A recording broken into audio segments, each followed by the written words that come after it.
하나님 말씀은 시편 71편입니다. 구약성경 853페이지 시편 71편 14절부터 보겠습니다. 14절부터 마지막 24절까지 전체 다 봉독하겠습니다. 시편 71편 14절 제가 먼저 봉독합니다. 나는 항상 소망을 품고 주를 더욱 찬송하리이다. 내가 측량할 수 없는 주의 공의와 구원을 내 입으로 종일 전하리이다. 내가 주 여호와의 능하신 행적을 가지고 오겠사오며 주의 공의만 전하겠나이다. 하나님이여 나를 어려서부터 교훈하셨으므로 내가 지금까지 주의 기이한 일들을 전하였나이다. 하나님이여 내가 늙어 백발이 될 때에도 나를 버리지 마시며 내가 주의 힘을 후대에 전하고 주의 능력을 장래의 모든 사람에게 전하기까지 나를 버리지 마소서. 하나님이여 주의 의가 또한 지극히 높으시니이다. 하나님이여 주께서 큰 일을 행하셨사오니 누가 주와 같으리이까. 우리에게 여러 가지 심한 고난을 보이신 주께서 우리를 다시 살리시며 땅 깊은 곳에서 다시 이끌어 올리시리이다. 나를 더욱 창대하게 하시고 돌이키사 나를 위로하소서. 나의 하나님이여 내가 또 비파로 주를 찬양하며 주의 성실을 찬양하리이다. 이스라엘의 거룩하신 주여 내가 수금으로 주를 찬양하리이다. 내가 주를 찬양할 때에 나의 입술이 기뻐 외치며 주께서 속량하신 내 영혼이 즐거워하리이다. 함께 보시죠. 나의 혀도 종일토록 주의 의를 작은 소리로 읊조리오리니 나를 모해하려 하던 자들이 수치와 무한을 당함이니이다. 아멘. 할렐루야. 오늘 이 새벽에도 올라오신 우리 모든 성도님들의 경배를 하나님께서 기뻐하시고 또 기도에 응답하시는 복되고 귀한 시간이 될 수 있으시기를 주의 이름으로 축원합니다. 오늘은 본문을 중심으로 소망을 놓지 말고 하나님을 기대하라 라는 제목으로 은혜를 나누도록 하겠습니다. 어제 시인은 이 원수들의 이 공격, 원수들이 뭐라고 공격했냐면 하나님이 널 버렸다. 하나님이 너와 함께하지 않는다. 여러분 거짓말이지 않습니까? 시인이 제일 잘 알죠. 하나님이 나를 버리셨는지 나와 함께 하시는지.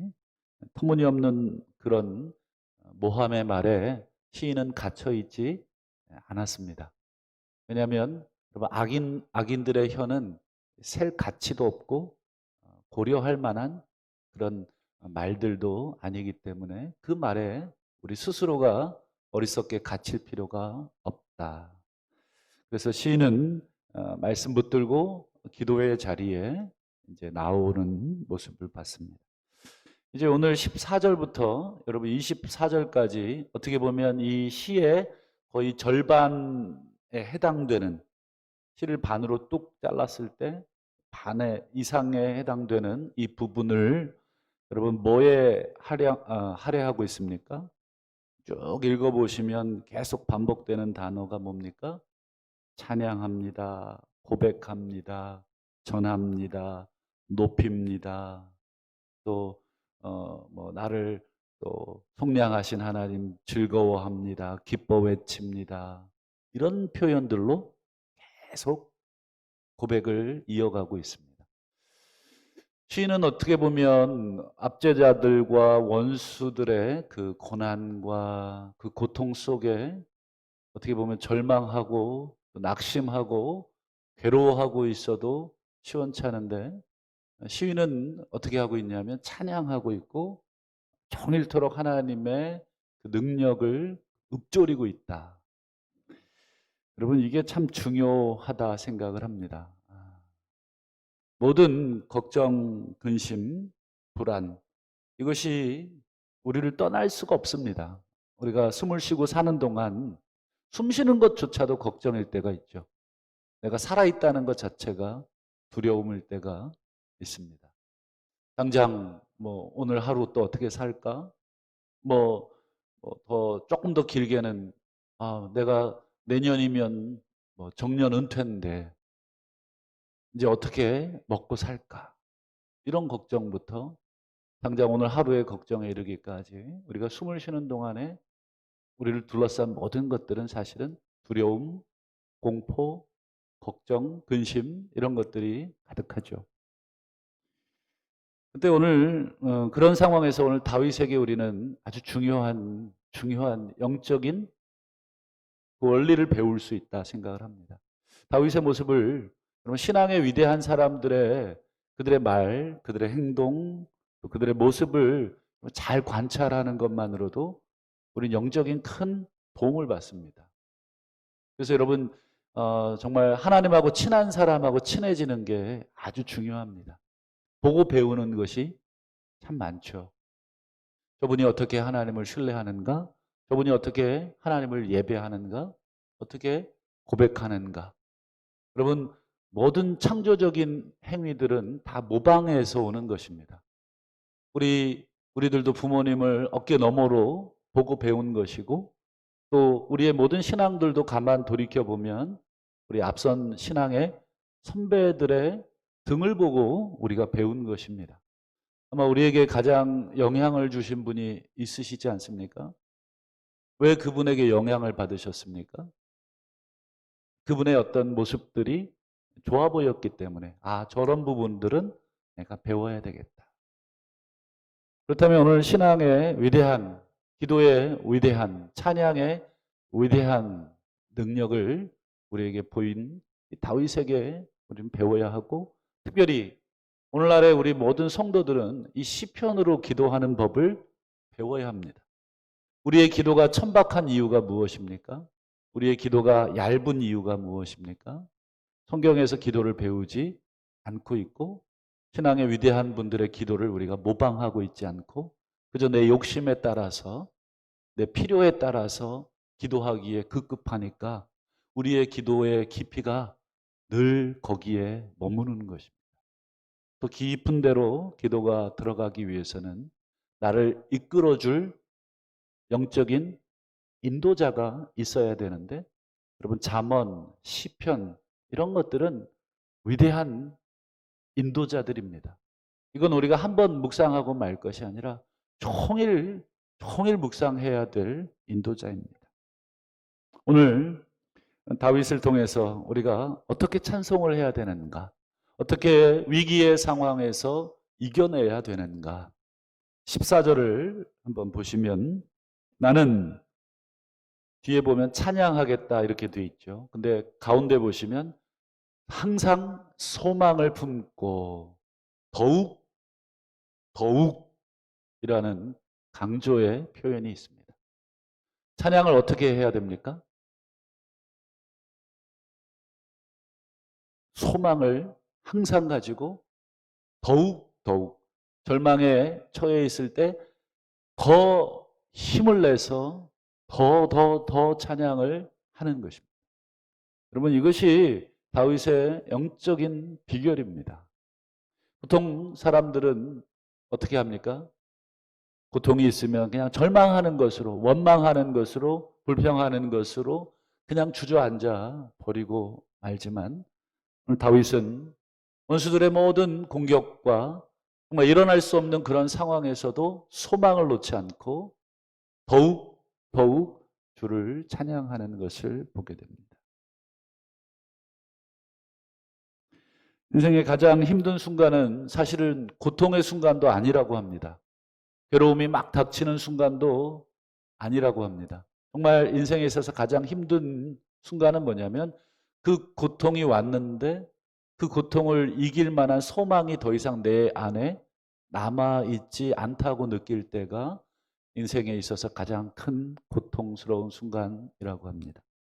극단적인 선택을 하는 사람들의 말을 들어보면 다 공통적으로 그들이 했던 말들은 뭐냐면 더 이상 내 삶에 소망이 없어서 그랬다. 더 이상 살아갈 소망이 없으니까 너무 고통스러운 상황은 몰려들고 그 고통을 막아낼 만한, 그 고통을 이겨낼 만한 소망이 내 안에 없고 절망만 가득하기에 더 이상 내 삶을 이어갈 만한 이유를 찾지 못하여 극단적인 선택을 했다 하는 말을 듣게 됩니다. 오늘 시인도 절망 중에서 끝까지 소망을 놓지 않고 있는 것입니다.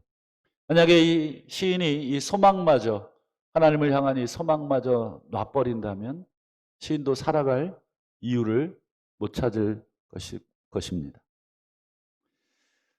그리고 시인이 하나님을 향한 이 소망을 절대 놓을 수 없는 이유가 있습니다. 15절을 보시면 내가 측량할 수 없는 주의 공의와 구원을 경험했기 때문입니다.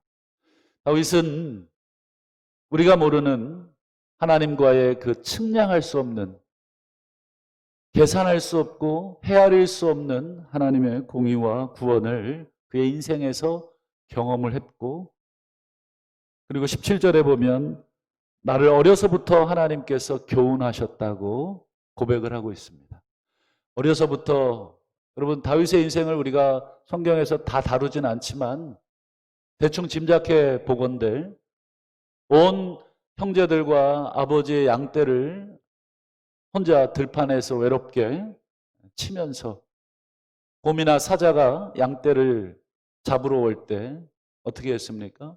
하나님의 큰 구원을 경험했고, 그리고 하나님을 의지해서 그 양떼를 지켜냈고, 그리고 들판에 홀로 앉아서 악기를 연주하며 하나님을 고백하고 수많은 시를, 또 수많은 찬양을 혼자 있는 시간에, 형들은 다 집에 있을 때 막내로서 그 모든 허드렛 일을 마다하지 않고 또는 어쩔 수 없는 상황이라고 해서 하고 있지만, 다윗은 그런 상황에서도 어릴 때부터 하나님이 자신을 교훈하셨다. 이 교훈하셨다라고 하는 단어 찾아보면 가르치셨다라는 뜻입니다. 교훈했다, 가르쳐줬다. 어떻게 가르쳐줬겠습니까? 고난의 현장에서, 삶의 현장에서 정말 놓고 싶은 그런 어떤 절망의 순간에서 하나님이 하나하나 다윗의 손을 잡고 가르쳐 주신 것이죠. 어떻게 고난을 이겨야 하는지, 어떻게 절망을 이겨야 하는지. 그래서 다윗은 어릴 때부터 찬양하는 법을, 기도하는 법을 혼자 배운 것입니다. 그래서 15절을 다시 보시면 그런 측량할 수 없는 주의 공의와 구원을 내 입으로 종일 전하겠다. 종일 전하겠다는 말은 여러분 우리가 생각하는 그냥 종일 사람 만나가지고 전도하겠다는 뜻이 아니라 24절의 그 말씀처럼 종일 읊조리겠다라는 말과 똑같은 말입니다. 종일 읊조린다. 이게 읊조린다 하가라고 하는 히브리어인데, 이 하가라고 하는 히브리어는 여러분 묵상하다라고 하는 단어입니다. 종일토록 하나님을 고백하고 하나님이 어떤 일을 하셨는지, 우리로 얘기하면 기도가 될 수도 있겠죠. 그냥 앉은 사람 앉은 채로, 길을 걸어가는 채로, 내가 생업을 하는 채로, 내가 설거지를 하다가도, 내가 빨래를 하다가도, 내가 운전을 하다가도 종일토록 작은 소리로 읊조리는 것입니다. 하나님 사랑하고 하나님의 놀라운 그 은혜를 감사하고, 오늘도 내게 생명 주셔서 사명 주시고, 또 오늘 하루도 살아갈 수 있는 힘을 주시고, 또 내게 또 가족을 주시고 친구를 주시고, 또 내게 여러 가지 먹을 것과 입을 것을 주시고, 오늘도 우리 인류를 버리지 아니하시고 다시 한번 우리에게 은혜를 주시고, 이 모든 것들을 여러분 다 열거하자 보면 한도 끝도 없는 것입니다. 그게 뭡니까? 종일 주를 전하는 것입니다. 여러분 이것처럼 하나님을 영화롭게 하는 것은 없습니다.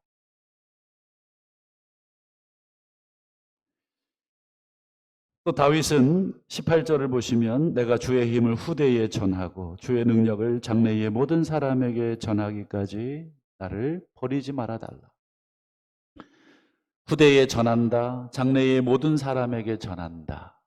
여러분, 후대, 장래의 사람들, 즉 우리 후손들이 되겠고 또 지금 같이 살고 있는 수많은 사람들을 표현하는 것입니다. 다윗은 하나님이 자신에게 주셨던 그 능력과 힘, 자신을 도우셨던 그 경험을 혼자만 읊조리고 혼자만 전하고 혼자만 기도하고 혼자만 찬송하는 게 그치지 않고 어떻게 합니까? 그걸 나누는 데까지 나아가는 것입니다. 이걸 뭐라고 표현하면 좋을까요? 간증? 간증이라고 하면 좋겠죠. 여러분, 간증은 이렇게 대그룹으로 할 수 있는 건 아니죠. 간증은 어떨 때만 가능합니까? 네, 소그룹으로 모일 때만 가능합니다. 단둘이 만났을 때도 가능하지만 우리가 구역 예배로 또 우리 속회에서 3, 4모 또 친한 사람들끼리 우리가 또 모여서 나눌 때 하나님이 나에게 어떤 일을 행하셨는가를 내 자랑이 아니라 그저 내 자랑을 하려고 하나님이 나에게 막 자칫 간증이 내 자랑으로 흘러갈 수 있지만 여러분 하나님을 높이는 마음으로 하면 듣는 사람이 다 압니다. 저분은 정말 하나님의 은혜에 감사해서 저 고백을 하는구나. 저 사람 또 자랑하는구나가 아니라 정말 간증은 여러분 놀라운 힘이 있는 것입니다. 영적인 양분이 있는 것입니다. 간증하는 나에게도 그렇지만 간증을 듣는 사람에게도 하나님의 힘을 전하는 사람이나 하나님의 능력을 듣는 사람이나 여러분 힘을 줍니다. 가끔 우리가 이야기를 나누다 보면 참 은혜를 받을 때가 있어요. 저분에게 행하신 하나님의 일들을 저분이 그냥 담담하게 이렇게 전해줄 때가 있지 않습니까? 그럼 그걸 듣고 있으면 참 놀랍다. 하나님이 저분의 인생을 저렇게 이끌어 가셨구나. 그런 위기 속에도 저렇게 하나님 앞에 서 있는 모습들 이렇게 간증으로 들으면서 여러분 속회나 또는 우리 구역이나 왜 모여야 합니까? 그저 시간 남는 사람들끼리 좀 삼삼오오 맛있는 거 먹으러 다니고 이러기 위해서 모이는 시간은 아니겠죠. 그래서 여러분 항상 그런 모임에는 여러분 항상 말씀 그 교제가 필요한 것입니다. 그 교제가 우리의 대화를 그냥 막 산발적으로 흘러가지 않게 하기 위해서 성경 공부 교제나 아니면 우리 주보에 그 주간에 우리가 함께 나눴던 말씀을 또 문제로 또 나누고 기도로 나누는 것입니다. 그래서 자그마한 가이드를 받는 거죠. 거기에 얽매일 필요는 없지만 그게 없으면 우리의 대화가 자칫 잘못 흘러갈 수 있기 때문에 그렇습니다. 그리고 마지막 20절에 보면 다윗은 이렇게 고백합니다. 우리에게 여러 가지 심한 고난을 보이신 주께서. 이 표현이 참 저는 놀랍다 생각합니다. 우리에게 은혜를 베푸신 주님이라고 보통 많이 하고 우리에게 구원을 보이신 주님이라고 많이 얘기하는데 다윗은 뭐라고 얘기합니까? 우리에게 근데 그냥 심한 게 아니라 여러 가지로 심한 고난. 여러분 이건 다윗의 진짜 고백입니다. 자신의 삶을 되돌아보면 그저 평탄한 꽃길, 그저 비단길, 남들이 볼 때 저 사람은 하나님의 은혜만 받은 것 같고 정말 평탄대로만 걸은 것 같다 생각을 했겠지만 다윗의 입에서 나오는 이 고백을 보면 여러 가지 심한 고난이라는 이 강한 이 표현들을 통해서 다윗이 어떤 삶을 하나님 앞에서 경험했는가. 어떻게 보면 20절이 다윗이 정말 하나님을 찬양하고 하나님을 고백하고 전하는 궁극적인 목적이 될 것인데 20절 뒤에 보시면 그 주님이 우리를 다시 살리실 것이다. 땅의 깊은 곳에서 다시 이끌어 올리실 것이다. 다시 살리신다. 다시 이끌어 올리실 것이다. 저 깊은 나락에 여러 가지 심한 고난에 살 소망이 없을 그 끊어진 그 상황 속에 내가 처해 있지만 우리 주님이 나를 끌어올리실 것인데 어떤 방식으로 끌어올리시냐면 내가 항상 소망을 품고 더욱 주님을 찬양할 때에 주님께서 나를 죽음에서부터 끌어올리시고 깊은 곳에서부터 내 영혼을 끌어올리실 것이다.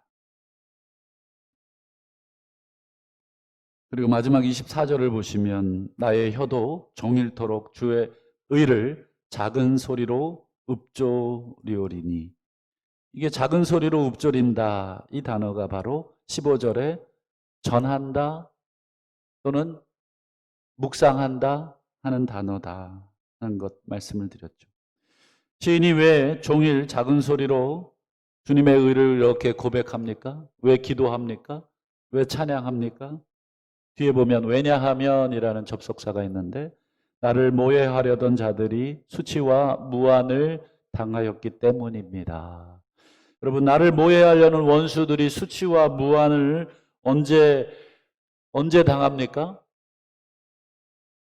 저 사람을 죽이려고, 저 사람을 모해하고, 저 사람에게 하나님이 너를 버리셨다고 막 모함의 말을 씌웠는데도 그 사람이 절망에 빠져 있거나 낙심에 빠져 있지 않고 도리어 소망을 가지고 주님을 더욱 예배하고 찬양하고 경배하는 모습을 보면 여러분, 원수들이 어떻게 되겠습니까? 거꾸로 수치와 무한을 당하게 되는 것입니다. 그러므로 여러분, 원수를 제압할 수 있는 가장 강력한 무기는 무엇이냐면 찬양입니다. 그래서 제가 하는 말이 아니라 시편 8편 2편에 보시면 정확하게 나와 있습니다.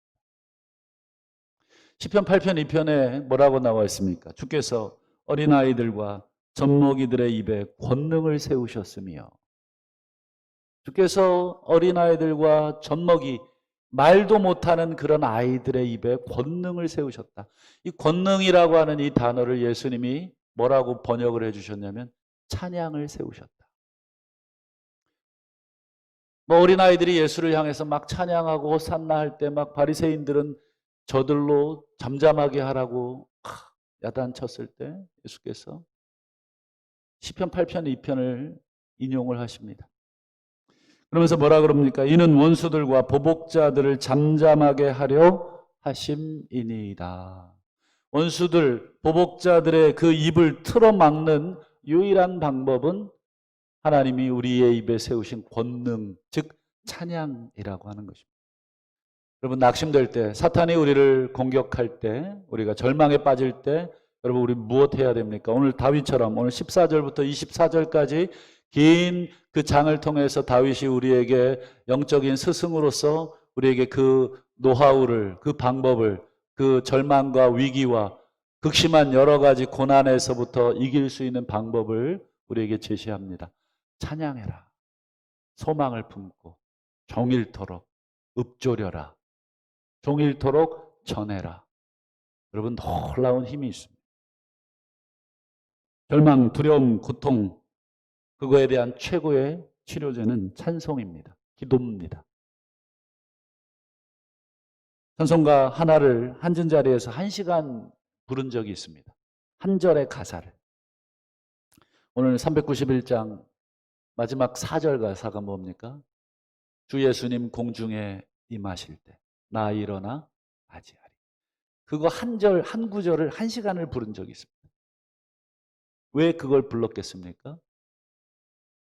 이 땅의 삶이 힘들 때 주님의 재림을 소망하고 주님이 다시 이 땅에 임하실 때 내가 일어나서 이 절망의 자리에 그냥 앉아있지 않고 내가 예수 믿는 자로서 주님을 맞이하러 일어나기를 소망하는 마음에 그 한 절의 가사를 계속 고장난 녹음기처럼 또 반복하고 또 반복하고. 여러분, 그 말씀이 내 심령에 깊이, 그 찬송의 가사가 내 심령에 깊이 새겨질 때까지. 여러분, 좋아하시는 찬송이 있으십니까? 힘이 들 때 여러분 의지하면서 부르실 수 있는 찬송이 여러분 많을수록 여러분들은 여러분 고난이나 위기 속에 절망에 빠져 있지 않을 가능성이 아주 높습니다. 그런 것이 없을 때, 내 안에 소망이 없을 때 극단적인 선택을 하듯이 우리 안에 고난을 이길 수 있는 말씀이 있어야 하고, 우리 안에 고난을 이길 수 있는 찬송이 있어야 되고, 우리 안에 절망을 이길 수 있는 하나님에 대한 놀라운 고백이 우리 안에 있어야 될 줄로 믿습니다. 우리 살아가시면서 여러 가지 크고 작은 시험과 고난을 당하실 텐데, 여러분 절망의 자리에서 그냥 주저앉아 있지 마시고, 오늘 우리의 입에 세우신 그 권능, 하나님의 놀라운 일들을 우리가 종일 읊조리고 고백하고 묵상하고 찬송하고, 여러분 그럴 때 우리에게 놀라운 능력이 우리에게 임할 줄 믿고 오늘 하루 그런 삶을 살아가시기를 주의 이름으로 축원합니다.